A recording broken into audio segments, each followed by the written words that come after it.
Hello, thank you very much for watching. I'm Shakil 5858. I am Ahmed Budnam. I am thankful to all news resources. Following news have been reported by American and Canadian channels and AP, AFP and Reuters news agencies. Now the headlines. Israeli attack on Beirut, Lebanon. Hezbollah fired back. Israel also attacked Gaza, killing at least 14 people. Large protest in Israel against Gaza war. How children feel about extreme heat. Inflation and USA. Russian attack on Ukraine, killing a child and a woman. Kamala Harris agreed to CNN debate, but Trump refused. Munich, Germany October Festival. Bank of Canada and AIE. Mounties corruption in Canada. Now please watch the channels.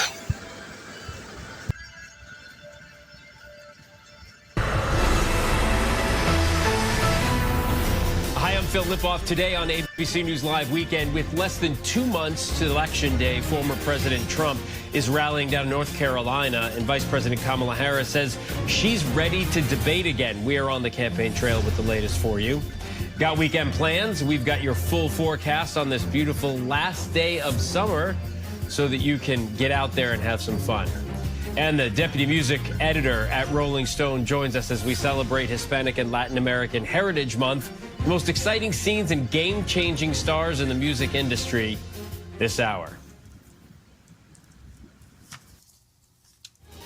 First, we are going to begin with the race for the White House. With less than 2 months to go, former President Donald Trump just reacting to Vice President Kamala Harris accepting CNN's offer for a second debate. During a rally in Wilmington, North Carolina, Trump declining, saying it's, quote, too late.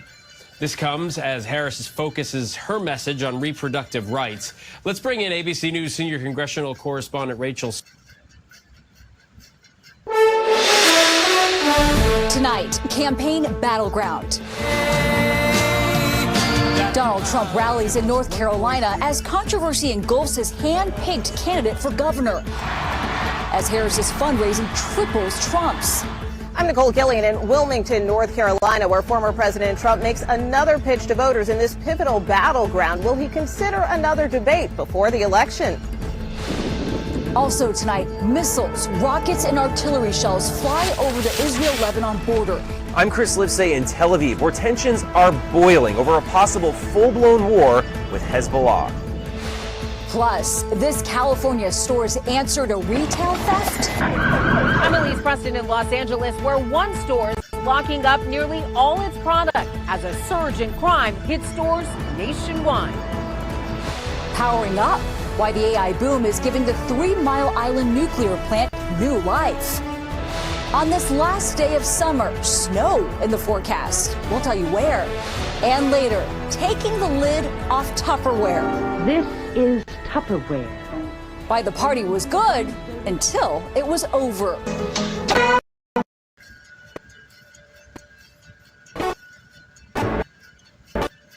This is CBS Weekend News from New York. Good evening, I'm Nancy Chen. Tonight, former President Donald Trump is weighing in on the prospects of a second showdown with Vice President Kamala Harris. It happened as Trump rallied with supporters in the battleground state of North Carolina. 3 states have already started early voting in person as of this weekend, and 13 other states have begun sending out at least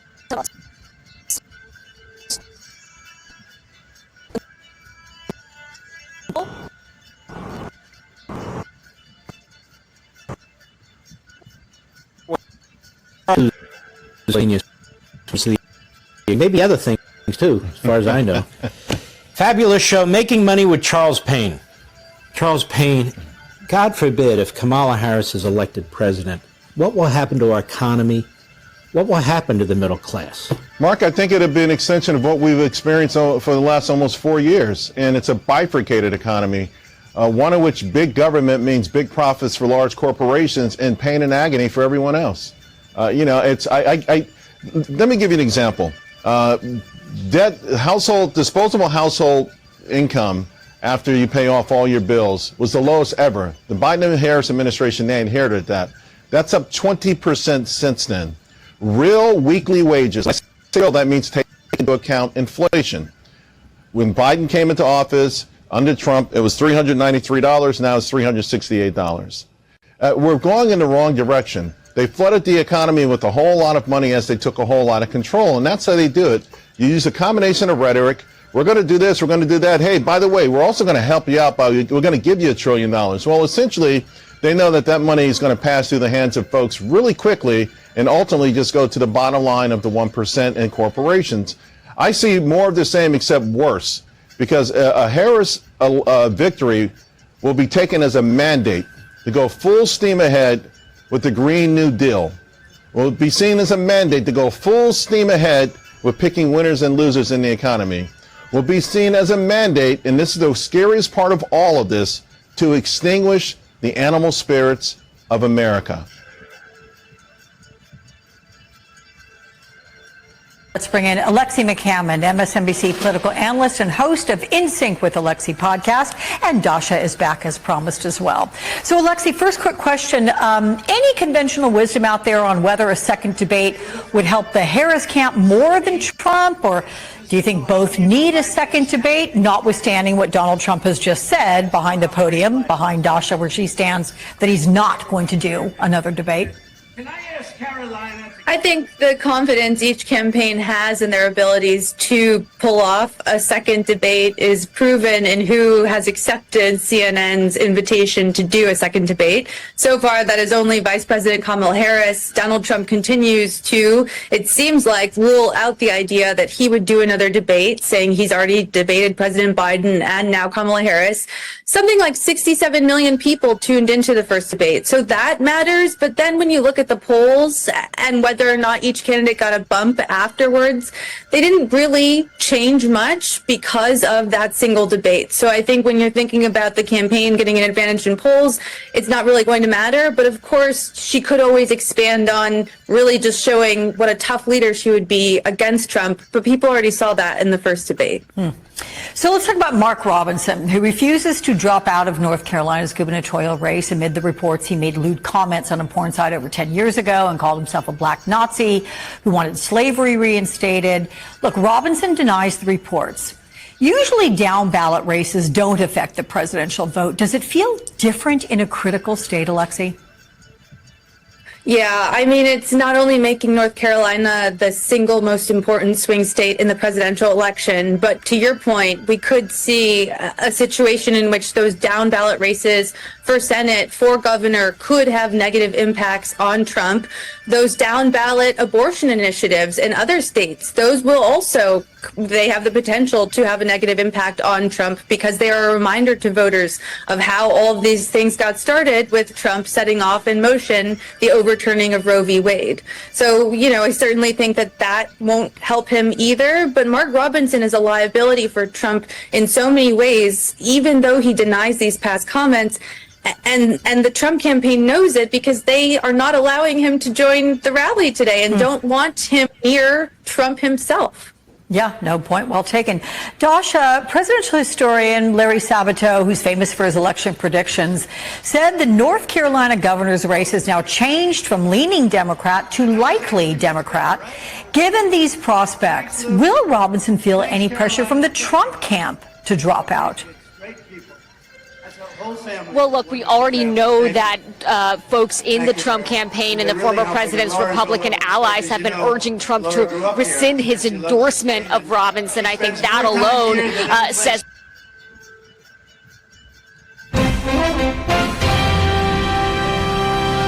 Tonight on PBS News Weekend, worldwide, nearly 500 million children are experiencing at least twice as many extremely hot days as their grandparents did. Then, 2 years after the Inflation Reduction Act became law, a look at its economic impact and at the delays in the projects it was meant to spur. And Glacier National Park's efforts to manage a crush of visitors and vehicles.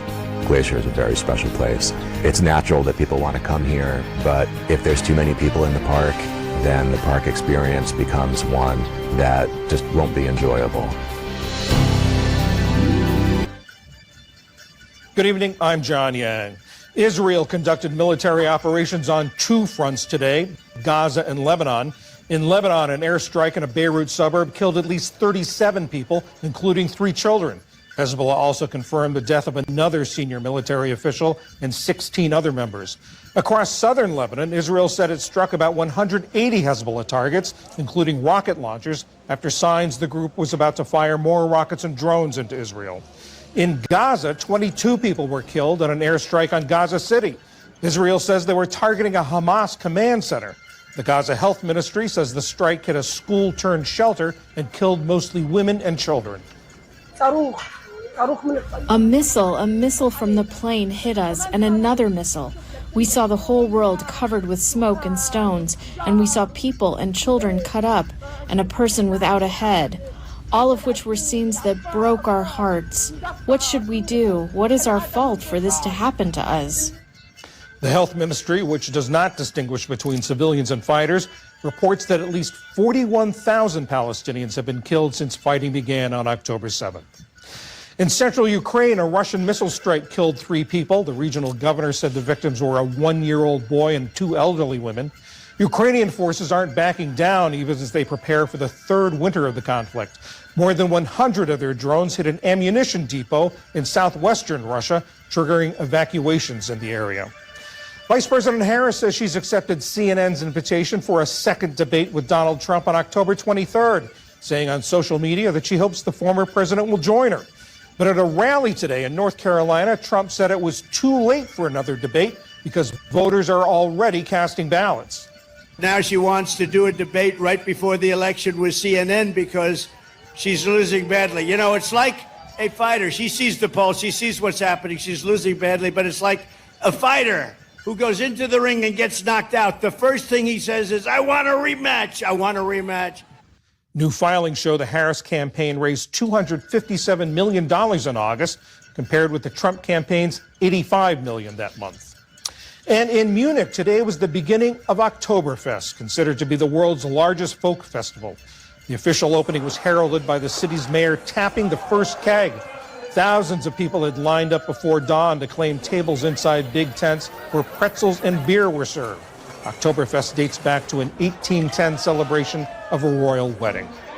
Still to come on PBS News Weekend, a progress report on the Inflation Reduction Act 2 years on, and how Glacier National Park is navigating a flood of visitors.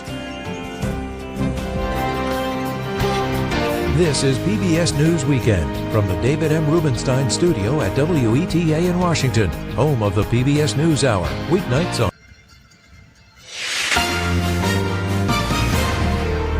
On this Saturday night, on the brink of a wider war, Israel from Hezbollah after the IDF strikes hundreds of targets. We can target more attacks. Escalating fight on 3 fronts. Amazon on fire. Brazil fire threatening rainforests known as lungs of Earth. Implosion investigation. Details about last year's deadly submersible disaster en route to the Titanic. Plus, unprecedented lunar look. What these never-before-seen samples reveal about the far side of the moon. Global National. Reporting tonight, Jeff Semple.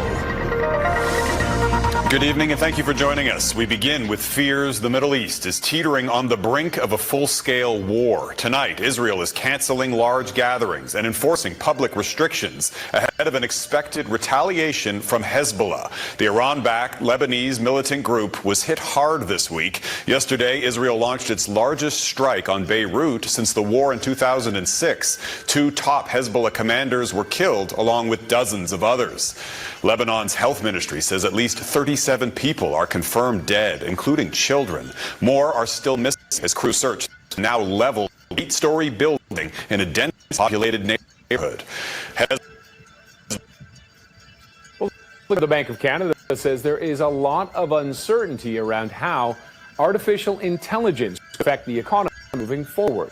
Tiff Macklem says the central bank is trying to get a better understanding of how AI could affect, say, inflation. He says the current investment in the technology is adding to demand, and that could be inflationary.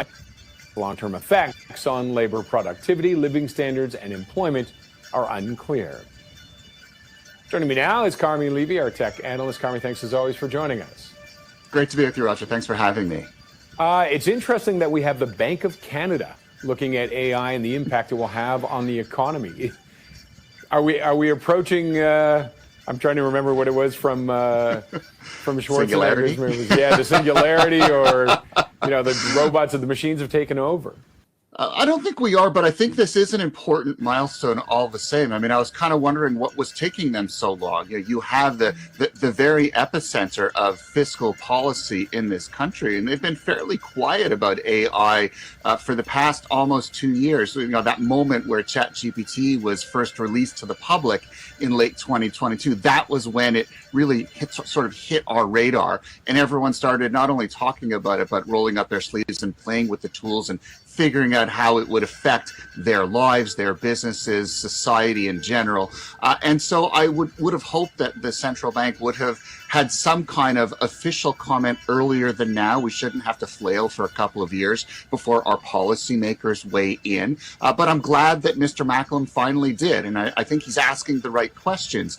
He's trying to set expectations. We really don't know how AI is going to rewrite the rules. We don't know if it's going to wipe out jobs completely, or if it's going to create more jobs than it eliminates, or will it shift the workforce toward more productive kinds of workflows. And so, he's kind of pointing us in the right direction, trying to set expectations, but at the same time, he's asking a lot of questions, but not giving us as many answers as we need. I would look toward him and his. Tonight, BC Mounties under investigation for allegedly sending racist, sexist, and homophobic messages in a private chat group. It's absolutely unacceptable. They're accused of ridiculing sexual assault complainants, refusing to investigate, and bragging about tasering black people. The shocking details in a CBC News exclusive. CBC News gets a first-hand look at illegal border crossings from Quebec into the U.S. You have no control over it. It's helpless. There's nothing you can do. Human smugglers so bold, they even advertise on social media. On a 1-2, Ohtani sends one in the air. The historic baseball moment that's captured the world's attention. He's something that's done in this. Ohtani's record-shattering game. From CBC News, this is The National with Ian Hennessy. In tonight with disturbing allegations against a group of RCMP officers in Metro Vancouver. CBC News has a warrant detailing messages between Mounties on private text chats full of racism and misogyny that raise questions about their conduct on the job. The messages include Coquitlam officers allegedly